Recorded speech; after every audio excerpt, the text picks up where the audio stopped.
Chapter 6 Secret Desires. Early morning sun was tinting the front room windows, where Mrs. Malone had made down a temporary bed for Beth when Joe came for her. Fortunately, she had awakened early, brushed and braided her hair, and put on a fresh white blouse. The rumpled suit would have to do until she found a place to unpack and sort her other clothing. The blouse needed an ornament at the neck, but there was no time to rummage through her grip, and certainly she wouldn't be wearing the brooch. Thought of the brooch was a reminder that she would have to check on the mail service. The sooner it was on its way to John, the better. Let the other woman have it, she thought bitterly. As Beth wound her braids into a crown and secured them with combs, she had time to look about the great room which had served as a bedroom. The ceilings were high and beamed with mellow rafters. The fireplace looked large enough for the entire family to gather around, and Beth wondered what purpose the big black pot suspended in its mouth served. On the east side of the room, just beyond the dining room door, a wide staircase with polished banisters led upstairs. The upstairs rooms were unfinished, Mrs. Malone had said last night, with beds wedged in amongst the packing crates. Did they plan to finish the room? Beth wondered. Yes, in time, busy working out details when the children's papa died. Beth realized later that the older woman must have sensed her questions. She was such a perceptive person. Mr. Malone had been a widower when Molly met him, she explained of her late husband. A man with 6 a-growin'. Needed a mate, and she, a spinster, needed somebody to love her after laying away both parents. And besides, there was Turnaround Inn to take care of. Turnaround Inn? Mrs. Malone's eyes misted with tears as she recalled. This very house, it was his dream, and maybe it'll come true yet if the railroad comes on through. Only the good Lord knows. Time was when folks talked of bringing steamboats up the river. Passengers could have linked up with the stage, but, she sighed, roads and railroads stopped about the same time. Mrs. Malone had straightened her shoulders then. Good years, but past. Beth marveled again at the woman's ability to put life in its proper perspective. Meantime, I've got me a mighty wholesome family, and Turnaround Inn's name turned out to be just the right name for Papa's house. Mrs. Malone bit her lip in concentration. Wasn't for that, I could put you up proper-like right here, but, she continued determinedly, the Lord's work comes first. I guess I don't understand, Beth said slowly. Course you don't. 'Twould take another Solomon to unriddle some of my sayings sometimes. You see, folks here in the settlement have no place to worship when the rains come. Till then we use a brush arbor down by Graveyard Creek. Later it floods like the river, so we use the front room here. Mrs. Malone had told more about her neighbors, but Beth's weary mind absorbed a little of it, at least little that she could recall this morning. Wilson North and Joseph Craig were close friends, both bound over by profession. Wasn't that the phrase she had used?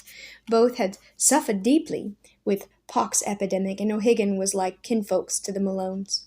Beth had dozed off while her hostess was explaining how she and the 2 younger men refused to let her face Jed's burial alone, even with them trying to finish school and all. All this Beth was mulling over as she readied herself for the trip to see Nate Goldsmith. The rich smell of brewing coffee told her that Mrs. Malone's keen ears had heard her movements, and that she was downstairs starting breakfast. Hurriedly, Beth tried to roll up the feather bed the way it had been the night before. She was still struggling with it when she heard Mrs. Malone answer Joe's knock at the front hall door. Couldn't have slept much, she heard Mrs. Malone confide, but she's an independent one, refusing to take one of the girls' beds.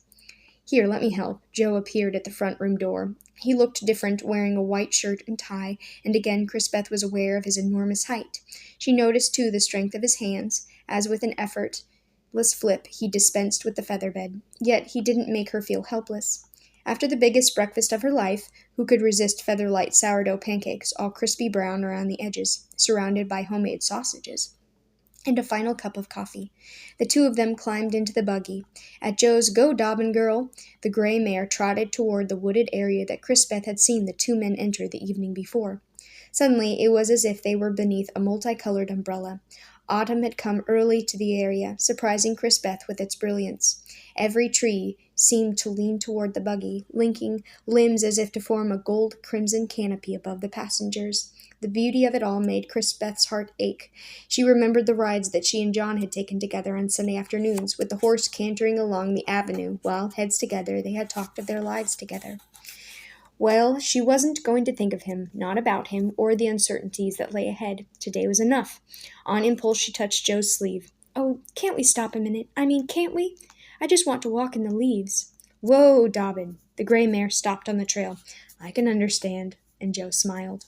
Together they walked without talking beneath a bright arch, dry leaves crunching and disintegrating under their shoes. They gathered armloads of brilliant branches and filled the box on the buggy. Maybe it was good she had come here. Maybe.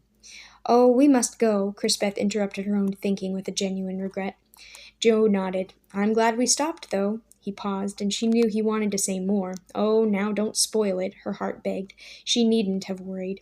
What Joe Craig said was, "I wouldn't want you hugging a secret desire like mine.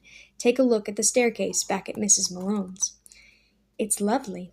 Every single time I go there, I have a feeling I'd like to slide down the banister." Crispeth heard the echo of their laughter even after they had climbed back into the buggy and continued toward the goldsmith place. Strange, she was to think later, that there would have been no feeling of premonition of what was to destroy her beginning sense of belonging.